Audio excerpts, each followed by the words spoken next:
Ya, chicos, partimos entonces con probabilidades. Deme un segundo. Ya. Bueno, este era el último tópico de los 5 que son los más importantes de la prueba, tanto de la PAES como de la PTU. Vamos a hacer una mini clase de estadística y de probabilidades. Vamos a hacer un juego y también vamos a hacer un regalo igual que las clases anteriores. El tópico de hoy es probabilidad y estadística. Esto es un 20% de la prueba. Vamos a ver las preguntas de las 53 a las 65 del modelo. Y vamos a partir con estadística, que en general es análisis de datos. Vamos a partir con algo que es más o menos básico, pero es importante repasar, que son las medidas de tendencia central. Entre esas está la moda, que es el dato que más se repite.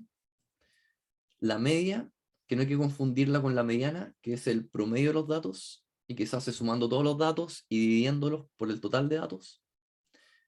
Y la mediana, que vamos a profundizar un poco más en la mediana, que es el dato del medio, si lo ordenamos de menor a mayor.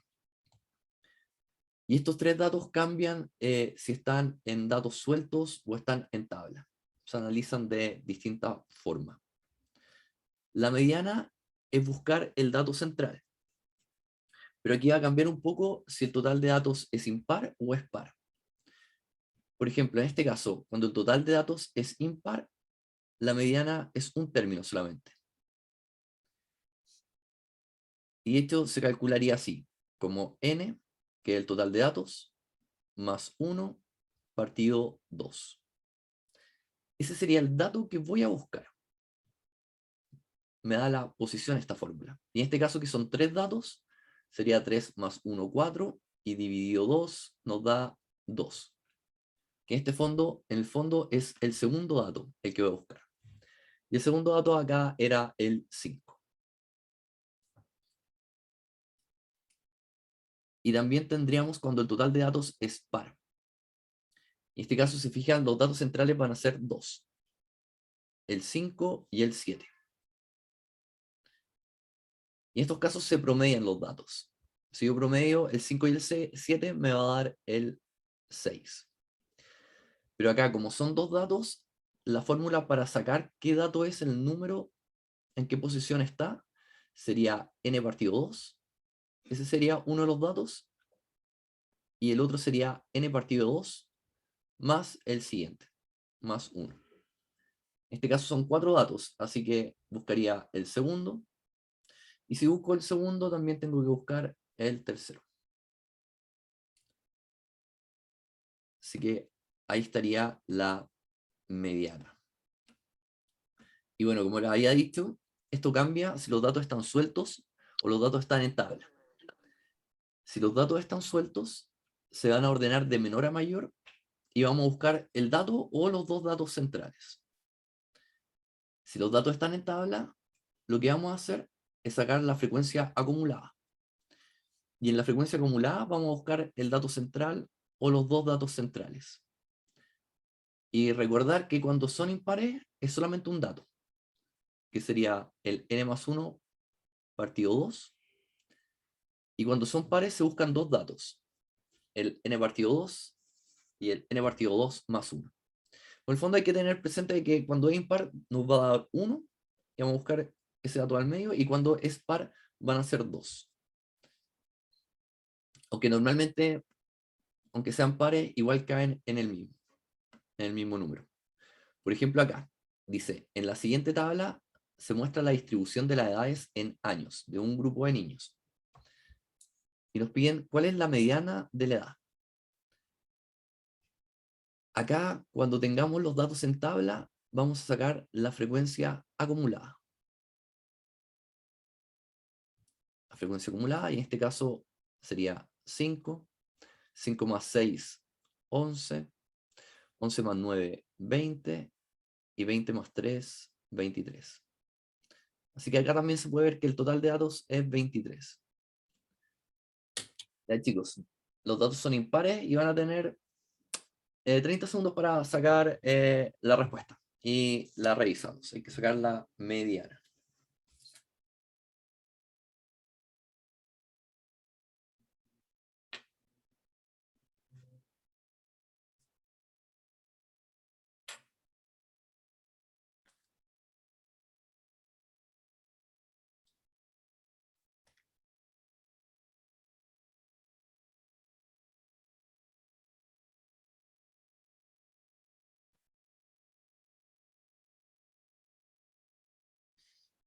Ya.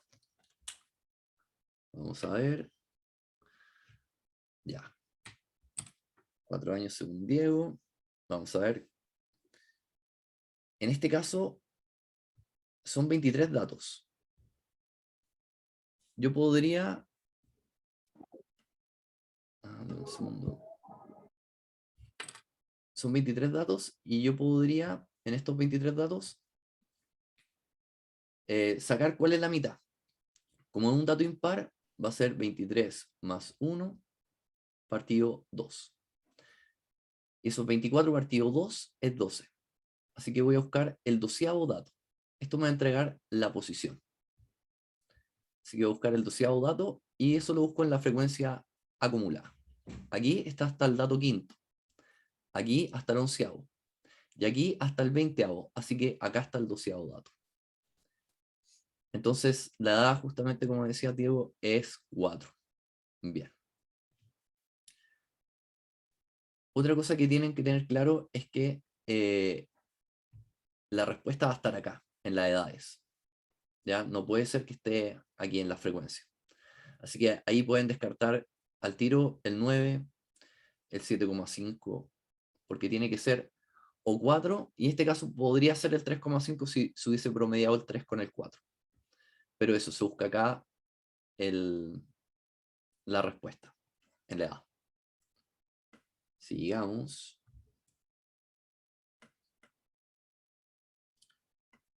Ya, acá les dicen, en la tabla adjunta se muestra la distribución de las horas sin suministro eléctrico de un grupo de casas de una villa, donde la frecuencia de cada uno, de 1 sería P, de 2 sería Q y de 3 sería R, y nos piden saber, se sabe que el promedio, la mediana y la moda son iguales. Ya, las tres son iguales. Así que promedio, mediana y moda son la misma. Y que hay un valor único de la moda. Así que es solamente un valor para la moda. ¿Cuál de los siguientes gráficos representa las condiciones dadas en el enunciado? Ok, chicos, le puede dar 30 segundos y se la pueden jugar ahí por alguna. Y si no, la revisamos entre todos. La moda, la mediana y la media tienen que ser iguales.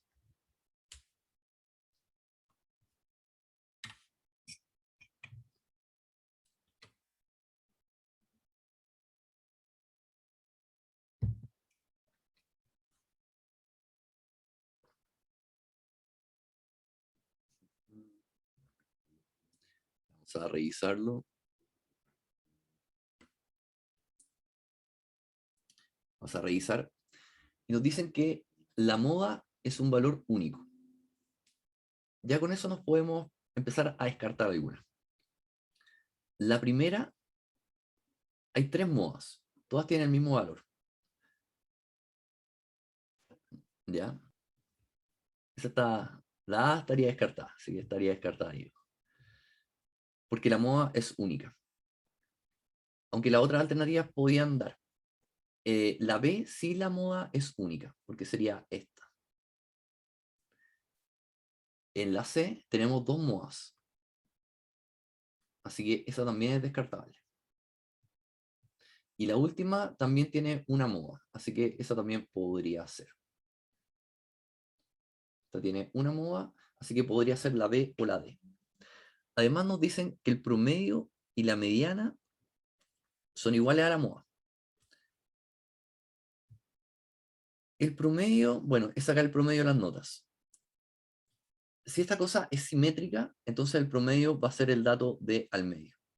En este caso, esta es simétrica, así que el promedio hubiese sido el del medio. En cambio, en el último, el promedio está un poco corrido para la derecha. Porque el último dato pesa más que los otros. Así que ese promedio va a ser 2, algo. Y eso. Así que sería la B. La A tiene el promedio correcto. Tendría el promedio ahí. y la C también tendría el promedio al medio, pero no cumple lo que pedían, que la MOA fuera un valor único. Así que el tema de la, de la MOA era el que cambiaba esto. Y bueno, esa es la idea, que logren descartar para que, por ejemplo, solamente se quede entre el B y el D con el tema de la MOA. Vamos a ver los percentiles, que son un dato de posición. Los percentiles necesitamos sacar la posición, igual que en la mediana, y después vamos a encontrar el dato. En la mediana sacábamos, no sé, cuando los datos eran pares, n partido 2 y el n partido 2 más 1. Pero eso nos entrega la posición. Esto igual, nos va a entregar la posición esta fórmula, pero ese no va a ser el resultado. Ya nos indica el percentil, que los percentiles van de 1 a 100. N es el total de datos. Siempre el N mayúscula se ocupa en estadística como el total de datos. Y una vez que tenemos la posición, tenemos que buscar el dato con esa posición. Y ese es el percentil en sí. El percentil va a ser el dato que ocupa la posición K por N más 1 partido 100. Y esa es la fórmula. También están los cuartiles, que también indican posición. Nosotros los cuartiles los podemos transformar a percentiles. Los percentiles iban de 1 a 100 y los cuartiles son 3, que van de 25 en 25. El cuartil 1 es el percentil 25, que en el fondo lleva el 25% de los datos. El cuartil 2 sería el percentil 50, que estaría justo en el 50% de los datos. Y esto es importante, que el cuartil 2, el percentil 50, es igual que la mediana. Coincidiría. Y por último, el cuartil 3 sería el percentil 75, donde llevaríamos el 75% de los datos. Y hay un gráfico especial para los cuartiles, que es el caja y bigotes. Y el caja y bigotes tiene esta forma. Y en la caja, que es la parte de acá, se divide en 3 líneas. La primera parte va a ser el cuartil 1. La última parte de la caja sería el cuartil 2, cuartil 3 que diga. Y la línea al medio sería la mediana, o cuartil 2, que es lo mismo. La mediana o el cuartil 2. Y en los bigotes, ahí está la caja del 50% de los datos. Y en los bigotes está el otro 25% de los datos que faltan. Y acá estaría el dato más pequeño. Y acá el dato más alto que tenemos. Así que este gráfico igual nos indica dos datos por lo menos. El dato más bajo y el dato más alto. Y aproximadamente, aquí estaría el 25% de los datos. En esta parte de la caja el 25% de los datos. Acá el otro 25%. Y acá el otro 25%. Ya entre esos valores estaría el 25% de los datos aproximadamente, porque no es completamente exacto. Después vamos a ver un problema donde se ve eso. Ya en el ejercicio 55 dice: considera un grupo de datos numéricos si P es el percentil 45. Ok, tenemos P, que es el percentil 45. De estos datos, ¿cuál de las siguientes afirmaciones se puede deducir? Ya. P es mayor al percentil 40 de los datos. La mediana del grupo de datos es mayor que P. P es menor que el tercer cuartil. La media aritmética del grupo de datos es mayor que P. Ninguna de las anteriores. La vamos a hacer juntas esta. Vamos a hacerlo juntos. Porque acá hay algo importante que también va a aparecer en el caja y bigotes. El percentil 45 es el dato donde estarían el 45% de los datos pasados, que lo dividirían 45%. Pero yo no sé qué valores tienen esos datos.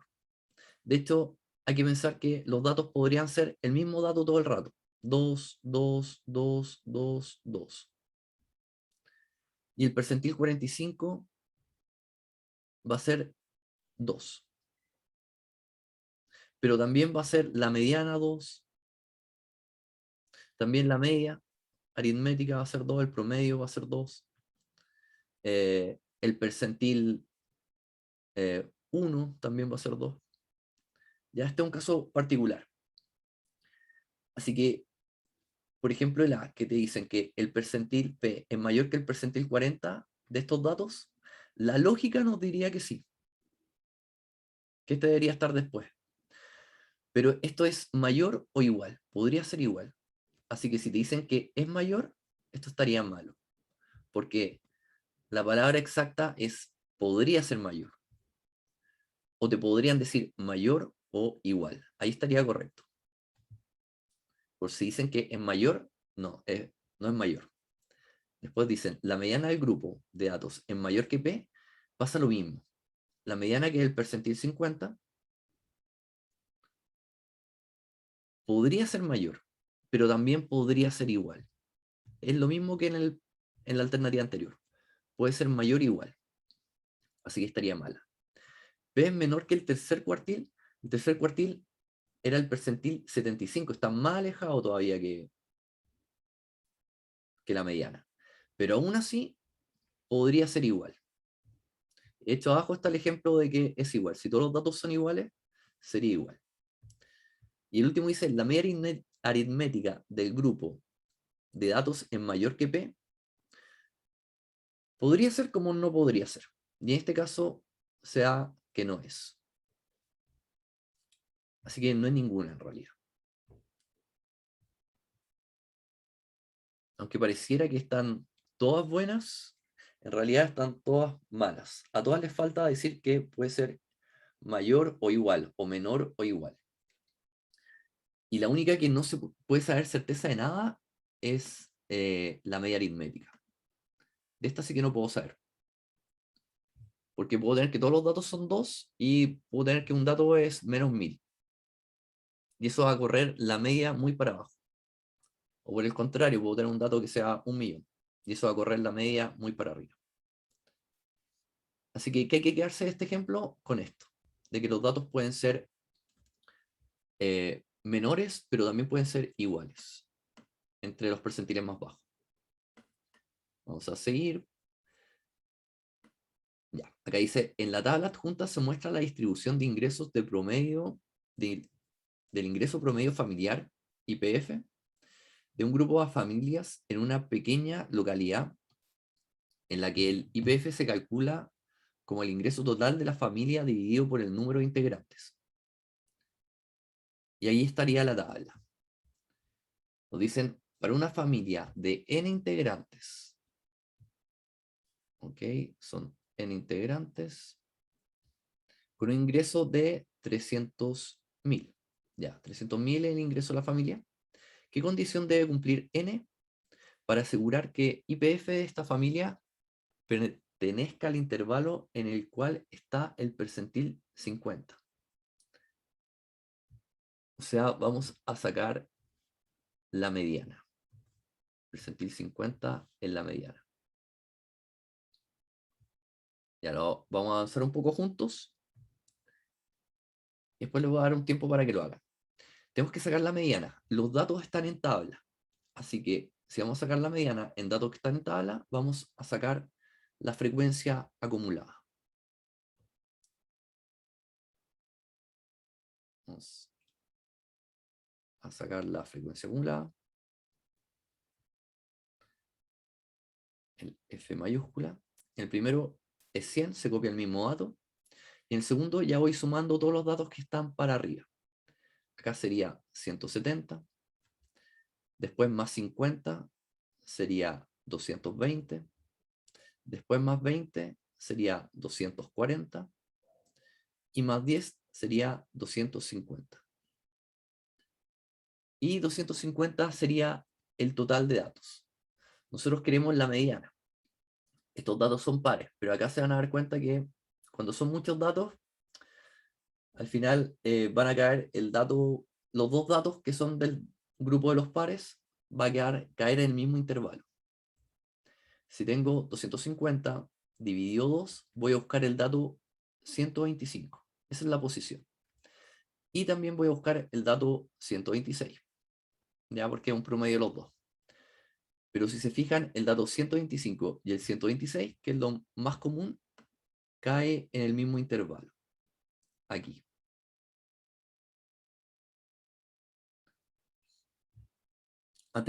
Antes estábamos en el dato hasta aquí, en el grupo anterior tenemos los datos hasta el 220avo. Y acá tenemos datos hasta el 240avo. Así que aquí caería la mediana. Entonces, este sería el intervalo de la mediana. Ya. Y la familia gana 300.000. Y esto hay que dividirlo por el número de integrantes. Y tenemos que ver qué valores puede tomar n para que entre en intervalo. Así que van a tener 30 segundos para hacer eso. Ahí ya tienen, faltaría solamente definir el n y contestar la pregunta. Así que 30 segundos y lo revisamos.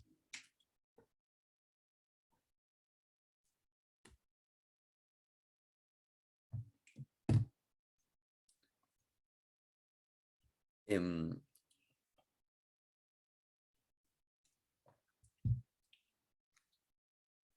y la mediana porque me equivoqué completamente. Tienes razón, Sofía. Me equivoqué. Aquí en la mediana. Porque el 125 y el 126. Mala mía. Mala mía. No. Eso. Así que gracias por decirme, Sofía. Me había confundido. Así que es 170. Ah, no. Esto se mantiene igual. 300.000. O tiene que estar entre el 50.000 y el 75.000.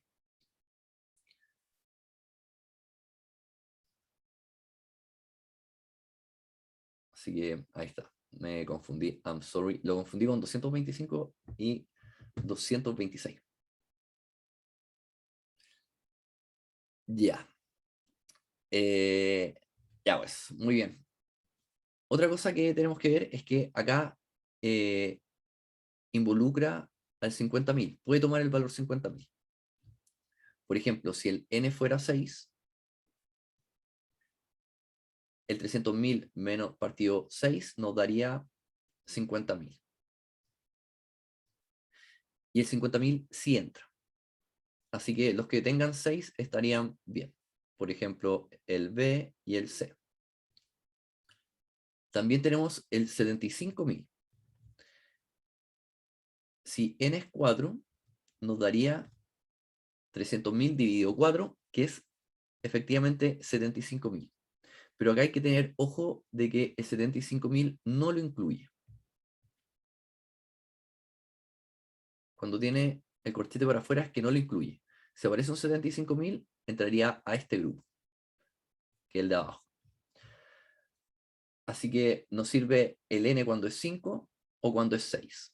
Y la única alternativa sería la C.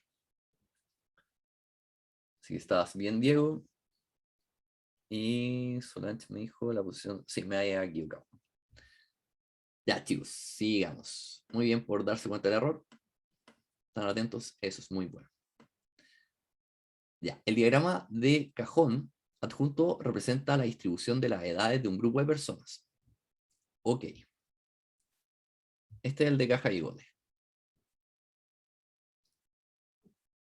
Muy bien, Diego.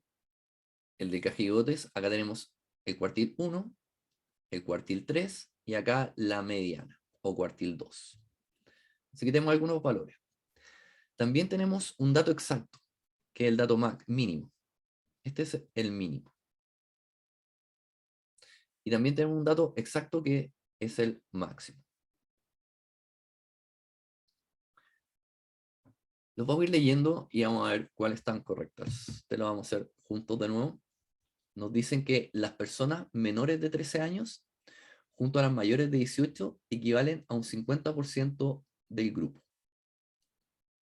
Las menores de 13, ya, esto serían las menores de 13, pero sin incluir el 13. Y las mayores a 18, pero sin incluir el 18. y te dicen equivalen a un 50%, eso estaría mal. Porque podría que algunos de esos datos que completan el 25% estén justo en el 13 o justo en el 18. Así que acá ahí podría haber el 50% de los datos, pero hay a lo más el 50% de los datos. Está bien, Solange. A lo más el 50% de los datos. Así que esa estaría incorrecta. ¿Puede ser el 50% de los datos? Sí, podrían estar el 50% de los datos ahí. Pero también podrían estar algunos que son 13 y 18 que pertenecen a ese 50% de datos. Así que ese estaría incompleto. Ninguna persona tiene 19 años, yo no lo puedo saber. Yo no sé lo que hay entre medio. Lo único que tengo certeza es que al menos un dato es 8 y al menos un dato es 24. De hecho, podrían haber hartos datos 8 o hartos datos 24. Pero también pueden haber datos 19, 20 o podría no haber ningún 19. Así que tampoco se puede inferir eso. En la C dice, hay solamente una persona que tiene 8 años y eso estaría mal igual. Porque a pesar de que yo sé que hay por lo menos una que tiene 8 años, ya que es el dato mínimo, también podrían haber más. De hecho, 8 años podría ser la moda esto. Que lo que más hay datos fuera de 8 años. Así que estaría malo. Y la última sería la correcta. Y dice, al menos hay 5 personas en este grupo. Ya, por lo menos tenemos 2 personas al comienzo, que sería la de 8 y la de 24. Si fueran solamente 2 personas, la mediana sería el promedio entre 8 y 24, que es 16. Y la mediana es 14. Así que como la mediana está corrida, existe otro término más, que sería este, el 14. Si el 14 fuera la mediana y tuviera 3 datos, entonces el cuartil 1 y el cuartil 3 serían el promedio entre el 8 y el 14, y el 14 y el 24. Y no es así. El 18 no sería el promedio entre el 14 y el 24, y el 13 tampoco el promedio entre el 14 y el 8. Así que por lo menos tengo que tener 5 datos, que pueden ser estos 5. O variaciones de, podría tener más datos, y si tengo más datos puede que no haya un número que sea 14, puede que no haya un 18 y un 13 exacto. Pues necesito por lo menos 5. Y esa pregunta es compleja, el llegar a la conclusión de que son 5 al menos, pero sí se pueden descartar las otras 3 de forma fácil. Así que lo del cajón y bigote es súper importante saber que, por ejemplo, si yo incluyo al 8 y al 13, tengo el 50% de los datos, pero también podría tener más del 50% de los datos, porque acá puedo tener muchos datos. Y si yo excluyo el borde, podría tener el 50% de los datos, pero también puede ser que tenga menos del 50% de los datos. Así que hay que jugar, sobre todo cuando te dicen que es exacto el 50%. Normalmente en estadística, cuando te dicen que algo es exacto, está malo. Está malo. Y vamos a ver probabilidades. La probabilidad clásica que la tienen que manejar, y si no la manejan, estamos mal, es esta. Que en el fondo una forma de calcular la probabilidad es los eventos que me sirven dividido el total de eventos. Por ejemplo, si yo tiro un dado y me dicen la probabilidad de sacar un número par, yo diría me sirve el 6, el 4 y el 2. Así que me sirven 3 posibilidades y el total que tengo de posibilidades son 6. Así que esto es un medio. Esa es la más clásica, la más típica, y de repente lo preguntan.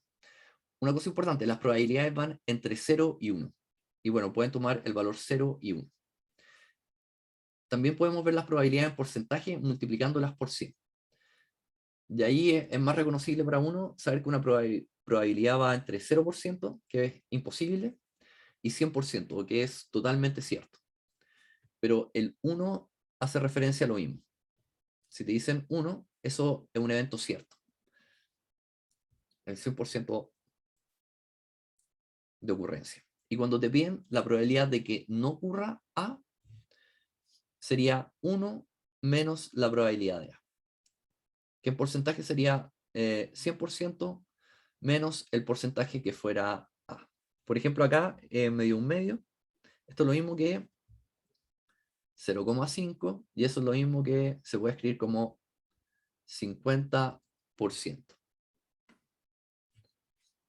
Y uno lo podría calcular así, 1 menos la probabilidad de que fuera par. Sería la probabilidad de que fuera impar, que también es 50%.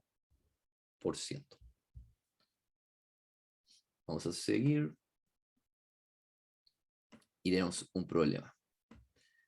Dice, al lanzar un dado cargado, numerado del 1 al 6, ¿ok? Tenemos un dado que está cargado, o sea que unos números caen más que otros. Y está numerado del 1 al 6, como lo típico. Dice, la probabilidad de que salga un número par es el doble de la probabilidad de que salga un número impar. ¿Ok? Si se lanza este dado, ¿cuál es la probabilidad de que salga un número impar? Ok, van a tener 40 segundos para hacer esto. Y lo que dicen que la probabilidad de que sea par, ups, la probabilidad de que sea par es el doble de la probabilidad de que sea impar.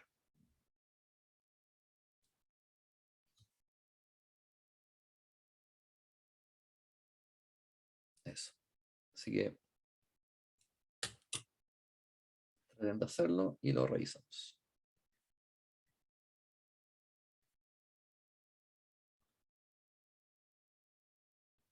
Está bueno, está bueno.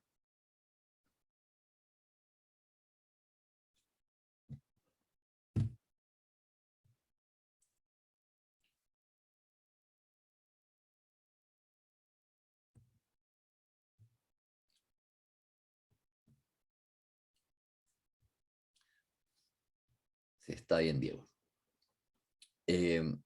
Ya, acá uno lo podría hacer de distintas formas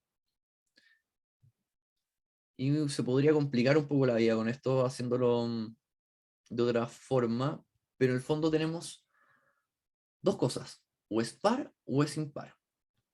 En el dado habitual, como vimos también en el ejemplo, era un medio que fuera par y un medio que fuera impar. Si ahora las probabilidades cambiaron y una es el doble que el otro, yo podría poner que la probabilidad de que sea impar es X. Y la probabilidad de que sea par es 2X, que sería el doble. ¿Qué es importante acá? Que o es impar o es par. Entonces, si yo sumo las dos probabilidades, par e impar, me tiene que dar 1. Y ahí tendría una ecuación que me permitiría sacar el X. X más 2X es 3X. Esto sería igual a 1. El 3 acá está multiplicando, así que pasaría dividiendo y nos quería que X es 1/3. Y si X es 1/3, entonces la probabilidad de que sea impar es 1/3. Y la probabilidad de que sea par era 2 por 1/3, que sería 2/3. Nos pedían impar, así que era la C, 1/3. Ese es un camino para hacerlo. Ahora es medio complejo porque uno piensa en el dado, entonces dice 1, 2, 3, 4, 5, 6. Y también uno lo podría hacer así. El dado puede ser 1, 2, 3, 4, 5, 6. Y la probabilidad, a ver, X, X. Yo podría poner que cada impar tiene un valor de probabilidad X. Y cada par el doble, 2X. X, 2X. X, 2X. Y si sumo todo esto, me daría 9X. Y esto tiene que ser, todas las probabilidades es igual a 1. Este es un camino un poquito más largo. X sería un noveno. Y con eso sacaríamos la probabilidad de cada uno. Por ejemplo, de 1 sería un noveno, de 2 sería 2 novenos, un noveno, 2 novenos, un noveno, 2 novenos. Y luego nos piden la probabilidad que sea impar, entonces me sirve el 1 noveno, el 1 noveno y el 1 noveno, que si lo sumo son 3 novenos y eso es un tercio. Es un camino un poco más largo. Así que es mejor hacer lo primero que vimos. Pero parece que hay que entender que es par o impar. Y que la suma de esas dos probabilidades tiene que ser 1. Acá en la 59 nos dicen, en la tabla adjunta se muestra la distribución de los puntajes obtenidos por todos los estudiantes de un curso en una prueba. Tenemos el puntaje y su frecuencia. Si se selecciona al azar una estudiante de este curso, ¿cuál es la probabilidad de que tenga a lo menos 40 puntos? Ok, van a tener 40 segundos igual y tienen que ver que sea a lo menos 40 puntos. Eso es sacar 40 puntos o más. Así que tenemos que ver cuánta gente es una probabilidad clásica. Ya, van a tener 40 segundos y lo revisamos.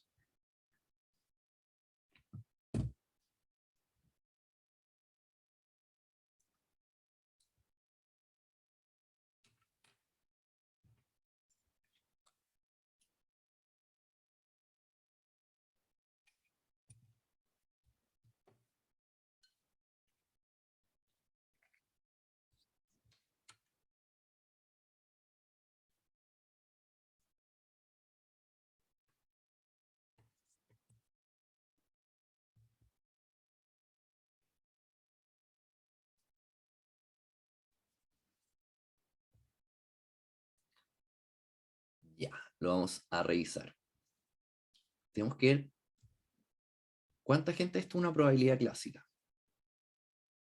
Va a ser la probabilidad de tener a lo menos 40 puntos, o sea, 40 puntos o más. Vamos a sacar esa probabilidad. Necesitamos ver cuánta gente ha sacado 40 o más puntos. Y tenemos 8, 14, 4 y 3. Todo este grupito de acá ha sacado 40 o más puntos. Así que tendríamos que sumar esa frecuencia. Y 8 más 14 es 22, más 4, 26, más 3, 26 más 3, 29. Así que tendríamos 29, que seríamos los que estamos buscando. Pero tenemos que dividirlo siempre por el total de gente que había. Y eso se saca sumando todos los datos.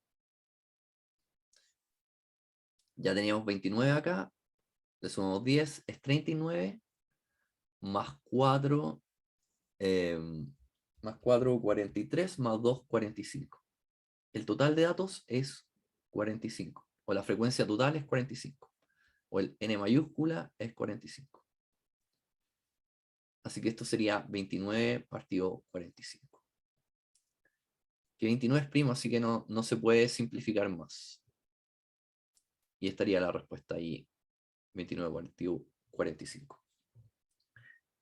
Este es un ejercicio de probabilidad clásica y es bastante fácil. Así que en esto se tienen que asegurar puntos. Porque simplemente sumar todos los datos y ver cuáles me sirven. El 40, el 50, el 60 y el 70. Y listo. Ni siquiera hay que dividir al final ni simplificar. Así que en este se tienen que asegurar. Y unas frases que dan problema de repente es a lo menos. Cuando dicen a lo menos, tiene que ser 40 o más. Y cuando me dicen a lo más, eso es 40 o menos. Es como raro porque está la palabra menos, pero en el fondo están diciendo que el mínimo es 40 y sirve todo para adelante.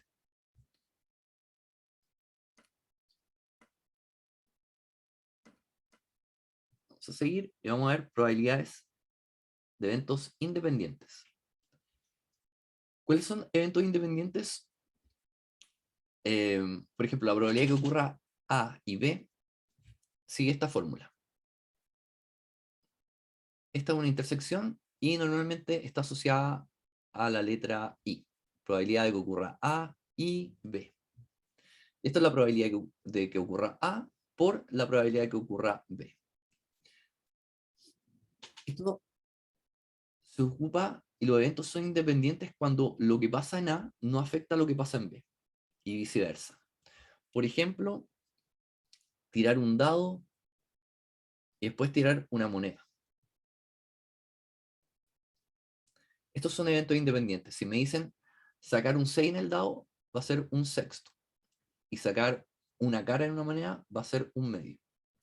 Y la probabilidad de que pasen los dos a la vez va a ser su multiplicación. De hecho, no tengo que mezclar dados con monedas. También podría ser un dado y después tirar otro dado. O de nuevo el mismo dado. Me pidieran sacar un 6 en cada dado, sería un sexto por un sexto. ¿Y por qué? Porque lo que me salió en el primer dado, no afecta en lo que va a pasar en el segundo dado. No afecta en nada. Es distinto, con cartas pasa lo contrario. Si yo saco una carta, después tengo que sacar otra carta, ahí afectarían las probabilidades. Porque me estoy quedando con una carta menos. Pero todo en el caso de que no se reponga. Por ejemplo, acá tengo un ejemplo de cartas, pero que sí es un evento independiente. Que es cuando yo saco cartas, pero las repongo. Saqué una carta, la veo, la vuelvo al mazo. Y después saco otra. La veo y la vuelvo al mazo. Esos serían eventos independientes. Por ejemplo, sacar un trébol en un mazo, el mazo inglés, es 13 de 52. Son 13 tréboles y son 52 cartas. Si yo devuelvo el trébol y después quiero sacar otro trébol, de nuevo va a ser 13 por 52. Así que sacar dos tréboles sería multiplicar 13 partidos 52 por 13 partidos 52. Eso sería un evento independiente. Y esta fórmula se ocupa harto, ¿eh? Y eventos dependientes son los que está cambiando la probabilidad. O sea, esa fórmula no se entiende tanto, pero en el fondo es la probabilidad de que salga A y después es la probabilidad de que salga B una vez que ya salió A. Que la condición es que ya pasó el evento A. Y acá también la intersección, es decir, I, que pase A y B, pero lo que está ocurriendo en A sí está afectando a lo de B. Y el ejemplo es sacar cartas pero sin reponerlas. Por ejemplo, sin reponer vamos a sacar un trébol y después otro trébol. Sacar el primer trébol en un mazo de cartas va a ser 13 de 52. Pero sacar un segundo trébol, si ya no devolví el primer trébol, va a cambiar. Primero porque ya no tengo 13 tréboles, tengo 12. Y segundo porque no tengo 52 cartas, tengo 51 cartas. Así que este sería un ejemplo con cartas de eventos que son dependientes, que están cambiando con lo que ha pasado en el pasado. Y la clave está en que digan que no se reponen. Si se reponen, serían eventos independientes, que no afecta nada lo que pasa antes. Y bueno, muy parecido a lo que estábamos viendo. Dice, en un mazo de cartas de naipe inglés, no, mentira, es lo mismo. 13 de ellas son de trébol. Si se extraen del mazo dos cartas al azar, una después de la otra, y sin reposición, ¿cuál es la probabilidad de que ambas sean trébol? Ya van a tener 30 segundos, pero si estaban poniendo atención, van a saber qué alternativa es. Y lo importante de acá es que dice sin reposición. No estamos devolviendo las cartas al mazo. Así que queremos sacar dos tréboles y es sin reposición.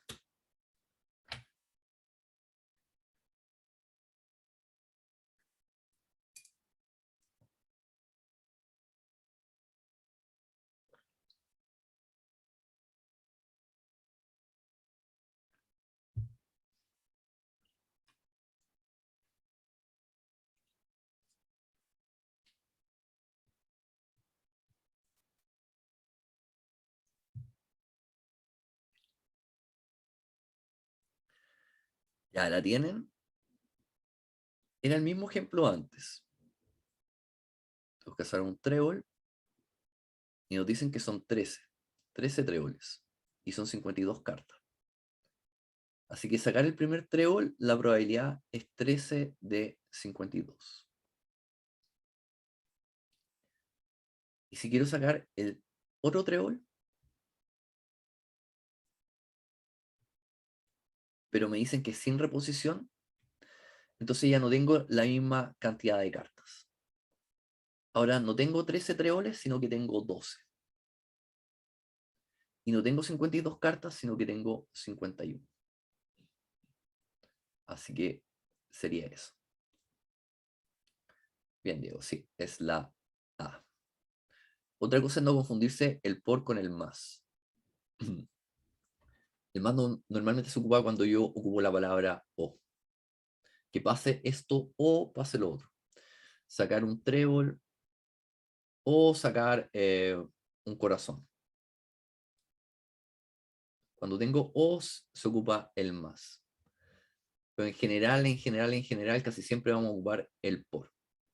Y cuando son dos eventos distintos, por ejemplo, sacar un trébol y después sacar otro trébol, estamos sacando más de una carta, se va a ocupar el por.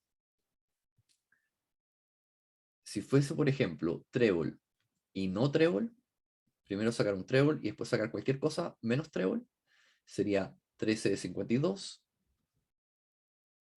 Por un no trébol sería 39, que son el resto de cartas, partido 51. Y así. O si hubiesen dicho un trébol y después un corazón, sería 13,52 y acá después 13, pero de 51, porque falta un trébol. Vamos a seguir. 61 nos dice, un estudiante contesta una prueba en que cada pregunta tiene 5 opciones y solo una de ellas es correcta. Si se responden las 3 últimas preguntas al azar, ya se responden 3 al azar y de manera independiente. Ahí te dicen explícitamente que son eventos independientes. ¿Cuál es la probabilidad de tener 3 respuestas correctas? Y cada pregunta tiene 5 opciones y es una correcta. Van a tener 30 segundos y lo revisamos.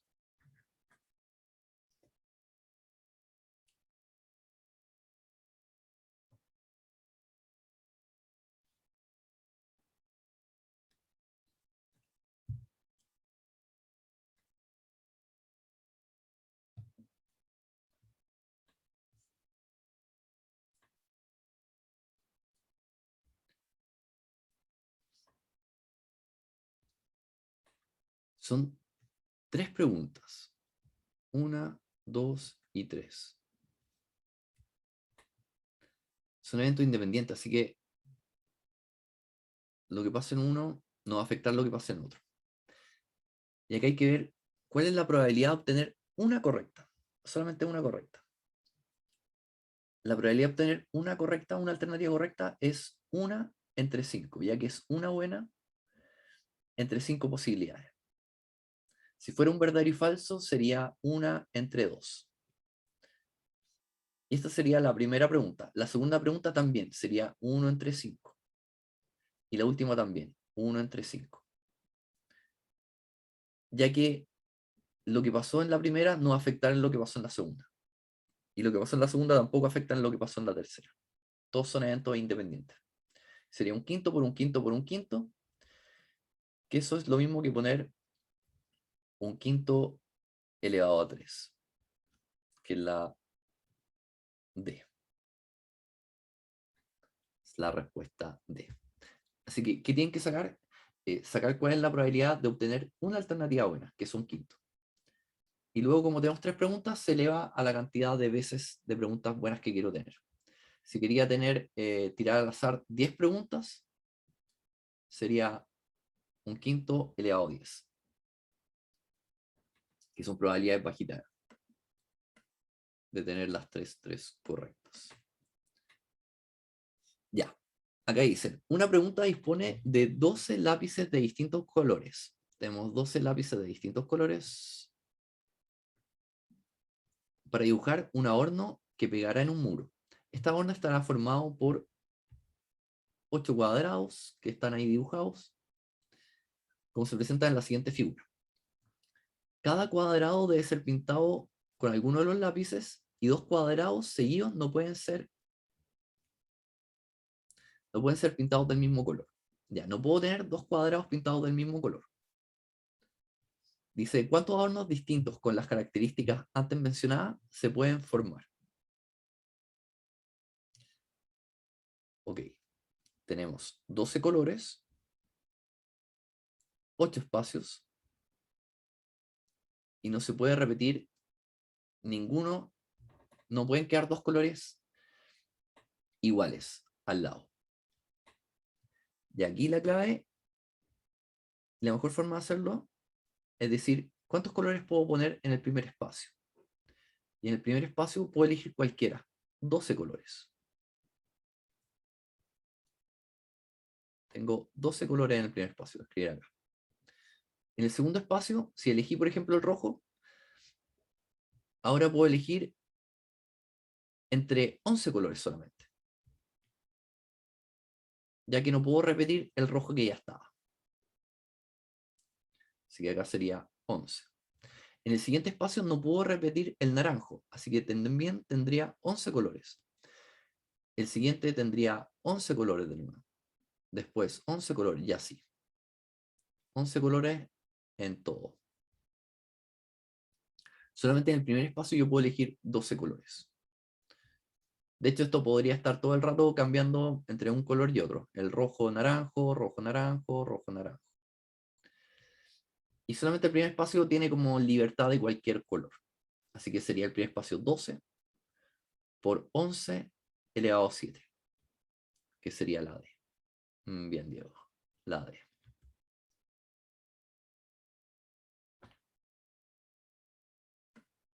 Y en probabilidades y en conteo, que esto es técnicas de conteo, sucede mucho esto que lo podemos sacar un poco por lógica. Lo importante es que cada alternativa la vayan multiplicando.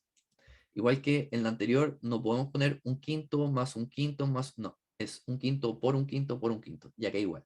Tengo 8 colores, o sea, 12 colores, después tengo 11 posibilidades, después por cada una tengo 11 más, y así se van multiplicando. Y vamos a ver dos técnicas de conteo típicas, que es la permutación, que son en caso que yo agarro un grupo de datos y me importa el orden, cómo quedan ordenados, y tiene esta fórmula, donde n sería el total de elementos que tengo y k son los elementos que yo voy a elegir. Y ese signo de exclamación es un factorial. Y está la combinación, donde no me importa el orden, y la fórmula es casi la misma, pero se agrega otro k abajo. ¿Ya? Ahí van a quedar con la presentación para que vean esta fórmula. En la combinación también se puede escribir de esta forma, con un paréntesis largo nk, que significa lo mismo que esto. Es otra forma de escribir. De hecho, normalmente no te piden sacar la respuesta, o sí dejarla expresada. Y en permutación vamos a ver que también tenemos otra forma de hacerlo. Por ejemplo, el 63 dice, ¿cuántas palabras de 4 letras en total, con sentido o sin él, se pueden formar con las letras de la palabra cuaderno, si las letras no se pueden repetir? Vamos a formar palabras con las letras de cuaderno, que son puras letras distintas. Cuaderno, son 8 letras. Y tenemos que formar palabras de 4 letras en total. Y acá lo más importante es, ¿importa o no importa el orden? Y aquí sí importa el orden. Sí importa el orden. Porque la palabra quad va a ser distinta que la palabra duac. Así que eso hay que identificar. Y siempre en el orden de palabras importa el orden. Este es como un problema típico. Típico que si se ordenan palabras, sí va a importar el orden. Así que vamos a usar la permutación. Permutación, donde tenemos 8 letras y vamos a agruparlas de a 4. Si vieran la fórmula que está antes, sería 8 factorial partido 8 menos 4 factorial. 8 menos 4 factorial es 4 factorial. Y siempre el elemento que está más, que tiene el número más grande, por ejemplo el 8 factorial, yo lo voy a empezar a dividir. 8 factorial es lo mismo que 8 por 7, por 6, por 5, por 4, y llega al 4 que se repite abajo, así que le voy a poner 4 factorial. Y se eliminan, y la respuesta sería 8 por 7 por 6 por 5. Esa es 1680. Igual es raro esto que le saliera un ejemplo en que tienen que terminar de calcularlo. Porque he visto varios problemas y los dejan, no sé, expresados de esta forma nomás. Vamos a ver otra cosa que se puede hacer en las permutaciones en general. Y yo encuentro que es mucho más rápido. Vamos a hacer palabras de 4 letras. Y al igual que los colores, vamos a elegir. En el primer elemento yo tengo 8 letras para elegir. Así que voy a poner un 8.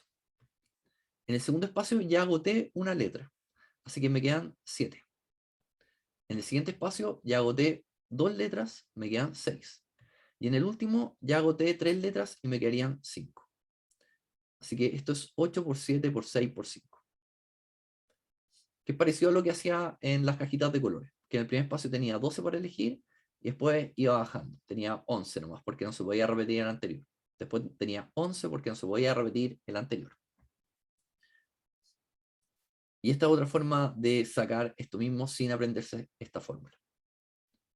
Hay que tener ojos, sí, que hay que tener ojo que en la combinación no hay un atajo. Ahí no es tan fácil, no se puede sacar por lógica. Pero en la permutación, donde importa el orden, sí. Se puede hacer esto que acabo de hacer. Vamos a ver otro. Jacinta tiene 8 libros de matemática, 7 libros de literatura y 10 libros de biología. ¿De cuántas maneras puede elegir 2 libros de cada disciplina para llevarlos al colegio? Vamos a elegir 2 de matemática, 2 de literatura y 2 de biología. Y lo importante es, ¿importa el orden o no importa el orden acá? Importa el orden en que yo saco uno de matemática, por ejemplo, saco matemática primero medio y matemática segundo medio. Importante saber si importa si que yo saqué primero el de primero medio y después el segundo medio, y acá da lo mismo. Si yo sacaba primero el de segundo medio y después el de primero medio, es lo mismo. Así que acá no importa el orden.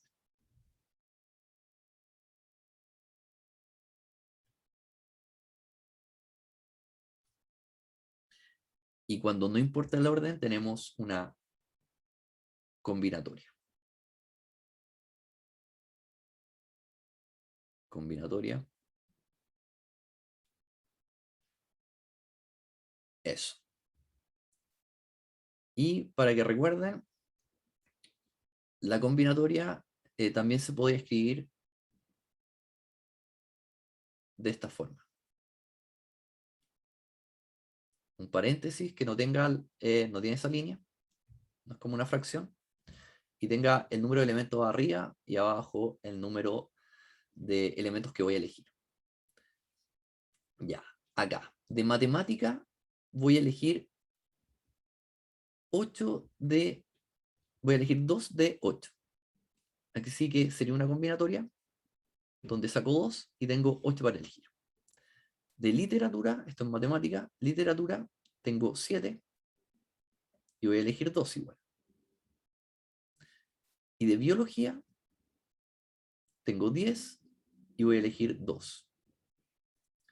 que pasen todos estos eventos a la vez serían multiplicaciones. Así que la respuesta correcta aquí es la B.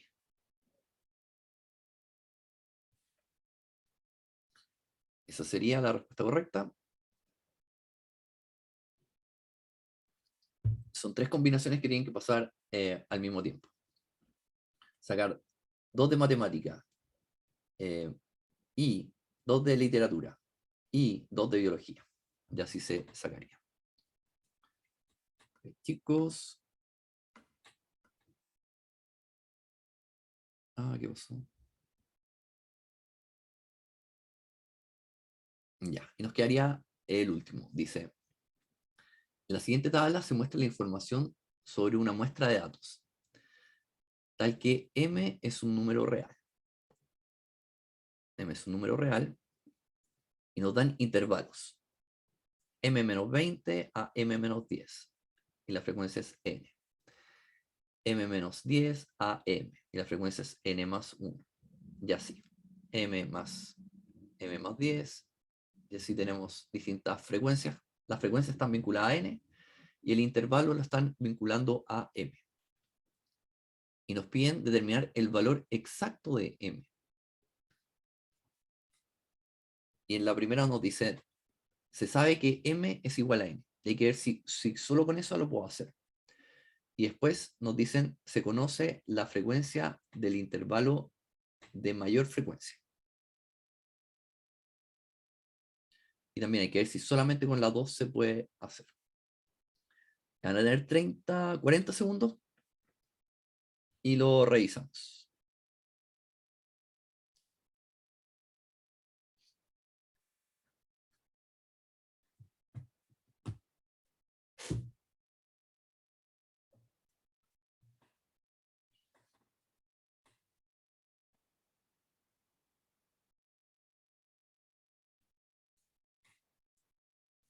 Una por sí sola, 2 por sí sola, ambas juntas.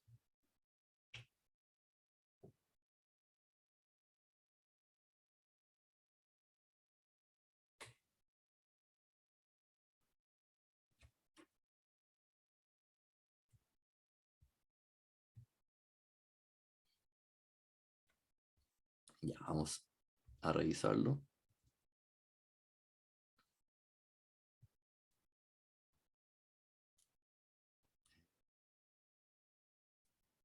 Ya. Pues sí, ya, creo que están bien. Sí. En la primera dice m es igual a n. Ok, eso nos da información, pero por sí sola no podemos saberlo. Porque tanto el m como el n podrían ser 20, 40, 50, no nos dice mucha información. Y tenemos que saber el valor exacto de m. Así que esa por sí sola no se puede. Con la 2 se conoce la frecuencia del intervalo mayor. Ok, el intervalo mayor sería el n más 1. O sea, vamos a obtener el valor de n. Con esto vamos a saber el valor de n, pero no nos dice nada de m. Así que la 2 por sí sola tampoco está buena. Y la última, ambas juntas, sí estaría buena, porque sabiendo el valor de n y sabiendo que n es igual a m, yo lo podría solucionar. Así que ambas juntas sería la correcta. Bien, súper bien. Súper bien, Solange y Bárbara. Ya, ahí estarían las respuestas que la voy a subir al PPT. Este es el del DEMRE. También yo creo que voy a subir una cosa del DEMRE que hay, que son como preguntas digitales de las últimas preguntas oficiales. Y súper bien, completamos todo. Lo terminamos, hicimos las 5 semanas, felicitaciones a todos los que se quedaron, así que se acabaron las clases, pero queda el regalo,